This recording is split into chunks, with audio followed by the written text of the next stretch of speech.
Hello friends, welcome to my channel. তো আজ এই যে ডিজাইনটা দেখছো, এটা আমার এই ভিডিওতে আজ তোমরা দেখতে পাবে। প্রথমে দেখো, আমি এইভাবে ফ্ল্যাট ব্রাশ দিয়ে এটা অরেঞ্জ কালারের অ্যাক্রিলিক কালার, তো ওটাই আমি করে নিচ্ছি। যে জামাটার উপরে করেছি ডিজাইনটা, এটা একটা পিঙ্ক কালারের জামা। আর আমি এখানে যে ফ্ল্যাট ব্রাশটা ইউজ করছি, এটা কিন্তু যে মেকআপের সাথে বিভিন্ন রকমের ব্রাশ হয়,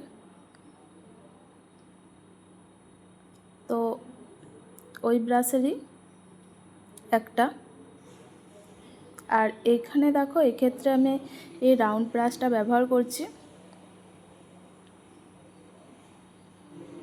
দেখো, এভাবে রাউন্ড ব্রাশ দিয়ে আমি হোয়াইট কালার দিয়ে করে নিচ্ছি। এটা আমি একটা রেডিমেড ব্লাউজের ওপরে ডিজাইনটা করেছি। তোমরা চাইলে কিন্তু এইভাবে দোকান থেকে রেডিমেড জামা কিনে এনে এভাবে অ্যাক্রিলিক কালার করতে পারো এবং করে নিজেরা ব্যবহার করতে পারো। এছাড়া এইভাবে তোমরা ছোটোখাটো বিজনেসও কিন্তু করতে পারো।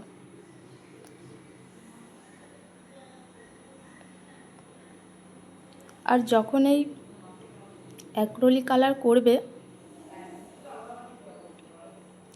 নিচ যে জামা বা কাপড় বা ব্লাউজের ওপরে করবে, তার নিচেই কিন্তু সবসময় কিছু একটা রেখে দেবে। অর্থাৎ পুরনো কোনো জামা কাপড় রাখতে পারো, অথবা পিসবোর্ড বা মোটা কোনো কাগজ রাখতে পারো, যাতে এই কালারটা না অপর সাইডেও ছড়িয়ে যায়। তাহলে কিন্তু পুরো জামাটাই নষ্ট হয়ে যাবে। আমি এক্ষেত্রে পিসবোর্ড ব্যবহার করেছি, তো পিসবোর্ডটাকে আমি ক্লিপের সাহায্যে এভাবে আটকে নিয়েছি।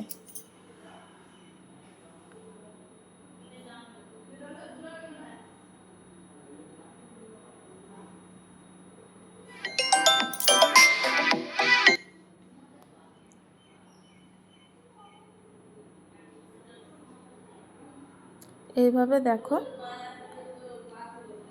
আমি এই জামার এই সাইডেও ডিজাইনটা করে নিচ্ছি।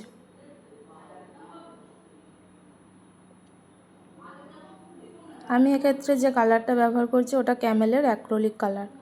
আমার কিন্তু ডিজাইনটা প্রায় কমপ্লিট। দেখতে পাচ্ছ, এই ডিজাইনটার জন্য জামাটার পুরো লুকই চেঞ্জ হয়ে গেছে।